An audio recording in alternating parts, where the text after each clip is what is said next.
Country इस वक्त collapse कर रहा है। सुनने में अगर बुरा लग रहा हो, डर लग रहा हो तो लगना चाहिए, बिकॉज ऐसी हालत है कनाडा की अभी फिलहाल, एंड आई एम श्योर ये कुछ सालों तक रहेगी ऐसी ही। Because something crazy has been happening in the last couple of years. Seems a lot of people are moving out of the country. तो भाई आपकी जिंदगी यहाँ पे आके नर्क पे बन सकती है। I don't see my future in Canada. हजारों लोग कनाडा छोड़कर जा रहे हैं। I don't understand anymore. Because I'm not enjoying it here. How the hell is anyone existing in Canada? Like, I feel trapped. Inflation, महंगाई पिछले 40 सालों का रिकॉर्ड तोड़ चुकी है। And on top of this सिर्फ जुलाई के महीने में करीबन 7,000 लोग अनएम्प्लॉयड हो गए। कनाडा की सड़कों पर नशा खुले आम बिक रहा है। वायलेंस और क्राइम रेट पिछले 30 सालों में सबसे ज्यादा है और पिछले 2 सालों में तो ये बहुत ही तेजी से बढ़ा है। कनाडा में घर रेंट करना और खरीदना करीबन 70% पॉपुलेशन के लिए इम्पॉसिबल हो चुका है। पिछले 10 सालों में कनाडा में होमलेसनेस मतलब जिन लोगों के पास रहने को कोई घर नहीं, उनकी परसेंटेज ऑलमोस्ट डबल हो गई है। The second best country in the world, जिसकी इमिग्रेशन लेने के लिए हमारे लोग लाइन्स में लगे हुए हैं, आज इस हाल में कैसे पहुंचा? इसका जवाब वो 4 रीजंस हैं जो हम आज सच ये है कि इस वीडियो में डिस्कस करने वाले हैं। तो वीडियो को ध्यान से एंड में। ये है कनाडा, अमेरिका के बिल्कुल ऊपर एरिया के लिहाज से दुनिया का दूसरा सबसे बड़ा कंट्री। कनाडा के वेस्ट में पैसिफिक ओशन है, ईस्ट में अटलांटिक ओशन और नॉर्थ में आर्कटिक ओशन है। कनाडा और यूएस का बॉर्डर दुनिया का सबसे लंबा बॉर्डर है और इंटरेस्टिंगली कनाडा की 80% पॉपुलेशन इस बॉर्डर के 100 माइल्स के रेडियस के अंदर ही रहती है। इनफैक्ट 50% कैनेडियंस इस लाइन से नीचे इधर रहते हैं। कनाडा का ये एक province Ontario around 40% GDP contribute करता है। इस पॉपुलेशन पैटर्न की एक बहुत बड़ी वजह ये है कि कनाडा में बहुत सख्त सर्दी है और स्पेशली नॉर्दर्न साइड पर तो हर तरफ बर्फ है या फिर बहुत ही ज्यादा झीलें और दरिया हैं। हमारी पूरी जमीन की 50% फ्रेश वाटर लेक्स कनाडा में है। कनाडा नेचुरल रिसोर्सेज से माला माल है। कनाडा के पास दुनिया के चौथे सबसे बड़े ऑयल के रिजर्व्स हैं। इसके अलावा कनाडा में पोटैश, यूरेनियम, कोल, जियोथर्मल एनर्जी और नेचुरल गैस के भी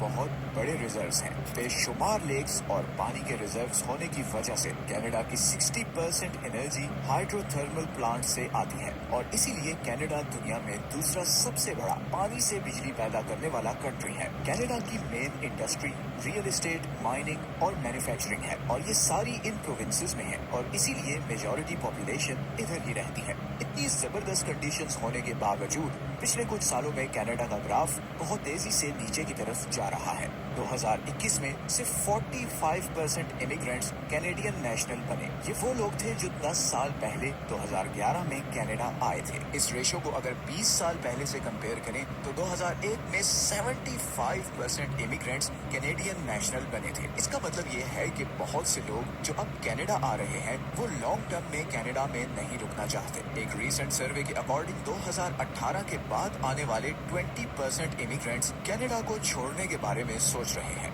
ये बहुत ही परेशानी वाली बात है, बिकॉज जब किसी भी कंट्री के इमिग्रेंट्स उसको छोड़कर जाने लगे या वो उसकी नेशनैलिटी लेने में इंटरेस्टेड ना हो तो ये बहुत ही डेंजरस साइन होता है। और इस क्राइसिस की सबसे पहली और सबसे बड़ी वजह है कॉस्ट ऑफ लिविंग। ये कलर्ड सर्कल आपको दिखा रहा है कि पिछले 10 सालों में कनाडा में घरों की प्राइसेस में कितना चेंज आया है। 2008 के बाद से हाउसिंग प्राइसेस ऑलमोस्ट डबल हो गई हैं। एक बहुत ही फेमस कैनेडियन व्लॉगर के अकॉर्डिंग कनाडा के शहर वाटरलू में 1 बेडरूम 1 बाथरूम अपार्टमेंट जो 2017 में $900 पर मंथ रेंट पर मिलता था, अब 2023 में उसका रेंट $2,000 है। मतलब 6 सालों में रेंट 120% ऊपर गया है। इसी तरह घर खरीदने के लिए 2015 में जो मॉर्गेज $1,400 पर मंथ था, अब वो अराउंड $3,500 पर मंथ हो गया है। मतलब कनाडा के बड़े शहरों में जहाँ पर ज्यादातर लोग रहते हैं,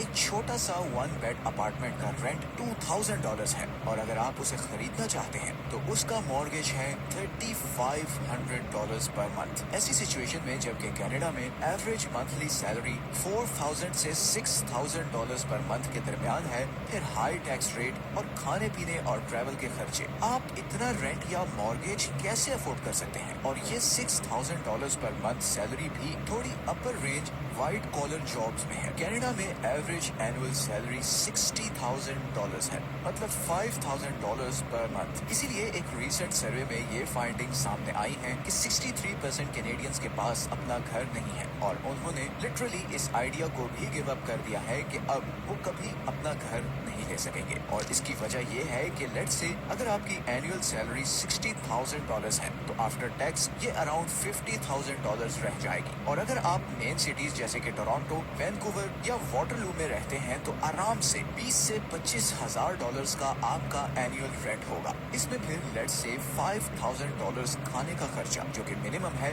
फिर कार इंश्योरेंस, फिर मेडिकल इंश्योरेंस और फिर कभी कभार शॉपिंग, स्पेशली गर्म कपड़ों की, बिकॉज बहुत सख्त ठंड होती है कनाडा में। तो एंड में आपके पास इतने पैसे नहीं बचते हैं कि आप इन बड़े शहरों में कोई एवरेज सा घर ले सकें। आपको कम से कम 10 से 15 साल लगेंगे कि आप इतना पैसा इकट्ठा कर सकें कि अपना खुद का एक एवरेज सा घर ले सकें। तो ये बढ़ती हुई हाउसिंग प्राइसेस तो पहली रीजन है जिसकी वजह से लोगों के लिए कनाडा में रहना मुश्किल होता जा रहा है, स्पेशली वो लोग जो 2019 के बाद कनाडा में आए हैं। दूसरी रीजन है स्लो जॉब मार्केट। असल में कनाडा बहुत हैवीली नेचुरल रिसोर्सेज पर डिपेंडेंट है और इसीलिए ज्यादातर इन्वेस्टमेंट माइनिंग, मैन्युफैक्चरिंग या रियल एस्टेट सेक्टर में है। कनाडा का 17% जीडीपी नेचुरल रिसोर्सेज से आता है और कनाडा की 50% मर्चेंडाइज एक्सपोर्ट्स भी इन्हीं नेचुरल रिसोर्सेज की है। इसी तरह ये जो सारा हाउसिंग बबल बना हुआ है, इसका सबसे बड़ा नुकसान ये होता है कि सारा पैसा इंडस्ट्री के बजाय रियल एस्टेट में जाता है, क्योंकि घरों की प्राइसेस इतनी तेजी से बढ़ रही हैं कि इन्वेस्टर्स बिजनेसेस से ज्यादा रियल एस्टेट में इन्वेस्ट करना चाहते हैं। और जब इंडस्ट्रीज नहीं लगेंगी तो जॉब्स कैसे क्रिएट होंगी। इसी तरह कनाडा की सबसे बड़ी दो एक्सपोर्ट इंडस्ट्रीज ऑयल और कार मैन्युफैक्चरिंग दोनों तेजी से डिक्लाइन कर रही हैं। कनाडा में ज्यादातर ऑयल इधर अल्बर्टा से निकलता है और इसमें से अराउंड 70% अमेरिका को जाता है। ये ऑयल एक्सट्रैक्ट और माइन करना अमेरिका को थोड़ा महंगा पड़ता है और इसीलिए अमेरिका अब अपने ऑयल रिजर्व से